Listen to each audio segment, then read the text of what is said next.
ಪೌಲನು ಗಲಾತ್ಯದವರಿಗೆ ಬರೆದ ಪತ್ರಿಕೆ ಅಧ್ಯಾಯ 4. ಆದರೆ ನಾನು ಹೇಳುವುದೇನೆಂದರೆ, ಬಾಧ್ಯನು ತಾನು ಆಸ್ತಿಗೆಲ್ಲ ಧನಿಯಾಗಿದ್ದರೂ ಬಾಲಕನಾಗಿರುವ ತನಕ ದಾಸನಂತೆ ಇರುವನೇ ಹೊರತು ಬೇರೆಯಿಲ್ಲ. ತಂದೆಯು ನೇಮಿಸಿದ ದಿನದವರೆಗೂ ಪಾಲಕರ ಮತ್ತು ಮನೆವಾರ್ತೆಯವರ ಕೈ ಕೆಳಗಿರುವನು. ಹಾಗೆಯೇ ನಾವು ಸಹ ಬಾಲಕರಾಗಿದ್ದಾಗ ಲೋಕದವರ ಬಾಲಬೋಧೆಗೆ ಅಧೀನರಾಗಿದ್ದೆವು. ಆದರೆ ಕಾಲವು ಪರಿಪೂರ್ಣವಾದಾಗ ದೇವರು ತನ್ನ ಮಗನನ್ನು ಕಳುಹಿಸಿಕೊಟ್ಟನು.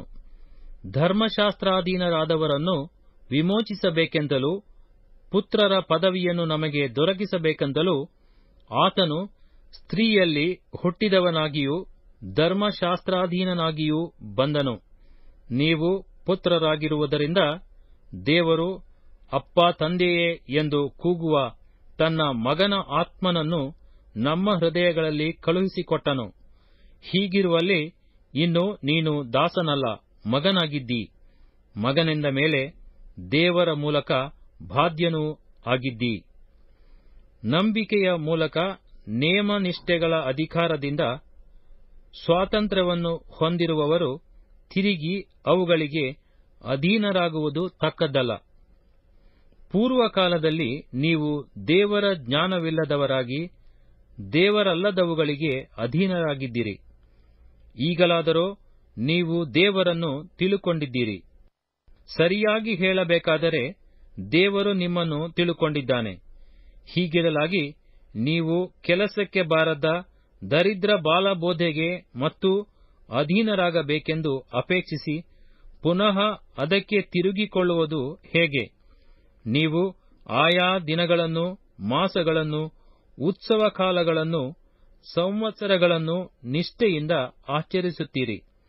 ನಾನು ನಿಮಗೋಸ್ಕರ ಪ್ರಯಾಸಪಟ್ಟದ್ದು ನಿಷ್ಫಲವಾಯಿತೋ ಏನೋ ಎಂದು ನಿಮ್ಮ ವಿಷಯದಲ್ಲಿ ಭಯಪಡುತ್ತೇನೆ.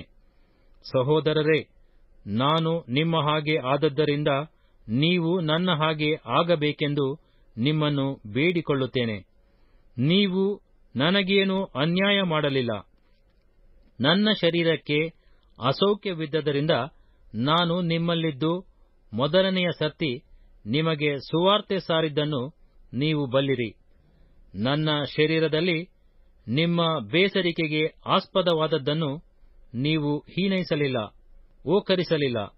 ನನ್ನನ್ನು ದೇವದೂತನಂತೆ, ಕ್ರಿಸ್ತ ಯೇಸುವಿನಂತೆ ಸೇರಿಸಿಕೊಂಡಿರಿ. ಆಗ ನಮಗೆ ಶುಭವಾಯಿತೆಂದು ನೀವು ಅಂದುಕೊಂಡಿರಲ್ಲ. ಆ ಶುಭವು ಎಲ್ಲಿ ಹೋಯಿತು? ಸಾಧ್ಯವಾಗಿದ್ದರೆ ನಿಮ್ಮ ಕಣ್ಣುಗಳನ್ನಾದರೂ ಕಿತ್ತು ನನಗೆ ಕೊಡುತ್ತಿದ್ದಿರೆಂದು ನಿಮ್ಮನ್ನು ಕುರಿತು ಸಾಕ್ಷಿ ಹೇಳುತ್ತೇನೆ. ಹೀಗಿರಲಾಗಿ ನಾನು ನಿಮಗೆ ಸತ್ಯವನ್ನು ಹೇಳುವುದರಿಂದ ನಿಮಗೆ ಶತ್ರುವಾಗಿದ್ದೇನೋ? ಅವರು ನಿಮ್ಮನ್ನು ಮೆಚ್ಚಿಸುವುದಕ್ಕೆ ಆಸಕ್ತರಾಗಿದ್ದಾರೆ. ಆದರೆ ಒಳ್ಳೆ ಅಭಿಪ್ರಾಯದಿಂದ ಅಂಥವರಾಗಿರದೆ ನೀವು ತಮ್ಮನ್ನೇ ಮೆಚ್ಚಿಸುವರಾಗಬೇಕೆಂದು ನಿಮ್ಮನ್ನು ಅಗಲಿಸುವುದಕ್ಕೆ ಅಪೇಕ್ಷಿಸುತ್ತಾರೆ. ನಾನು ನಿಮ್ಮ ಸಂಗಡ ಇರುವಾಗ ಮಾತ್ರವಲ್ಲದೆ ಯಾವಾಗಲೂ ಒಳ್ಳೆ ವಿಷಯದಲ್ಲಿ ನೀವು ಮೆಚ್ಚಿಸಿಕೊಳ್ಳುವುದು ಒಳ್ಳೆಯದೇ. ನನ್ನ ಪ್ರಿಯವಾದ ಮಕ್ಕಳೇ, ಕ್ರಿಸ್ತನ ಸಾರೂಪ್ಯವು ನಿಮ್ಮಲ್ಲಿ ಉಂಟಾಗುವ ತನಕ ನಿಮಗೋಸ್ಕರ ತಿರುಗಿ ಪ್ರಸವ ವೇದನೆ ಪಡುತ್ತೇನೆ. ನಿಮ್ಮ ವಿಷಯದಲ್ಲಿ ಏನು ಮಾಡಬೇಕೋ ನನಗೆ ತಿಳಿಯದು. ನಾನು ಈಗಲೂ ನಿಮ್ಮಲ್ಲಿದ್ದು ಬೇರೆ ರೀತಿಯಿಂದ ಮಾತಾಡುವುದಕ್ಕೆ ಎಷ್ಟೋ ಆಶೆಪಡುತ್ತೇನೆ. ಧರ್ಮಶಾಸ್ತ್ರಾಧೀನರಾಗುವುದಕ್ಕೆ ಮನಸ್ಸುಳ್ಳವರೇ, ಧರ್ಮಶಾಸ್ತ್ರಕ್ಕೆ ಕಿವಿಗೊಡುವುದಿಲ್ಲವೋ ನನಗೆ ಹೇಳಿರಿ. ಅದರಲ್ಲಿ ಬರೆದಿರುವುದೇನೆಂದರೆ, ಅಬ್ರಹಾಮನಿಗೆ 2 ಮಕ್ಕಳಿದ್ದರು. ಒಬ್ಬನು ತೊತ್ತಿನಿಂದ ಹುಟ್ಟಿದವನು, ಒಬ್ಬನು ಧರ್ಮಪತ್ನಿಯಿಂದ ಹುಟ್ಟಿದವನು. ತೊತ್ತಿನ ಮಗನು ಸ್ವಾಭಾವಿಕವಾಗಿ ಹುಟ್ಟಿದನು, ಧರ್ಮಪತ್ನಿಯ ಮಗನೋ ವಾಗ್ದಾನದ ಫಲವಾಗಿ ಹುಟ್ಟಿದನು.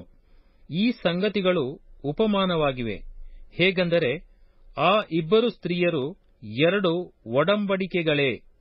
ಒಂದು ಒಡಂಬಡಿಕೆ ಸೀನಾಯಿ ಪರ್ವತದಿಂದ ಉತ್ಪನ್ನವಾಗಿ ದಾಸತ್ವದಲ್ಲಿರಬೇಕಾದ ಮಕ್ಕಳನ್ನು ಹೆರುವಂಥದು. ಅದೇ ಹಾಗರ್.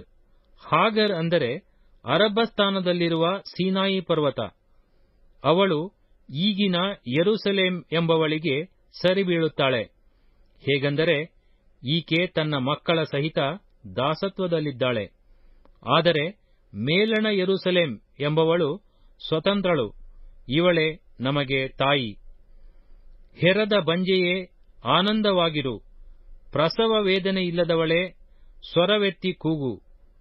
ಗಂಡನುಳ್ಳವಳಿಗಿಂತ ಗಂಡ ಬಿಟ್ಟವಳಿಗೆ ಮಕ್ಕಳು ಹೆಚ್ಚು ಎಂದು ಬರೆದದೆಯಲ್ಲ. ಸಹೋದರರೇ, ನಾವು ಇಸಾಕನಂತೆ ವಾಗ್ದಾನದ ಫಲವಾಗಿ ಹುಟ್ಟಿದ ಮಕ್ಕಳಾಗಿದ್ದೇವೆ. ಆದರೆ ಪೂರ್ವದಲ್ಲಿ ಸ್ವಾಭಾವಿಕವಾಗಿ ಹುಟ್ಟಿದವನು ದೇವರಾತ್ಮ ಬಲದಿಂದ ಹುಟ್ಟಿದವನನ್ನು ಹಿಂಸೆಪಡಿಸಿದಂತೆಯೇ ಈಗಲೂ ಅದೇ.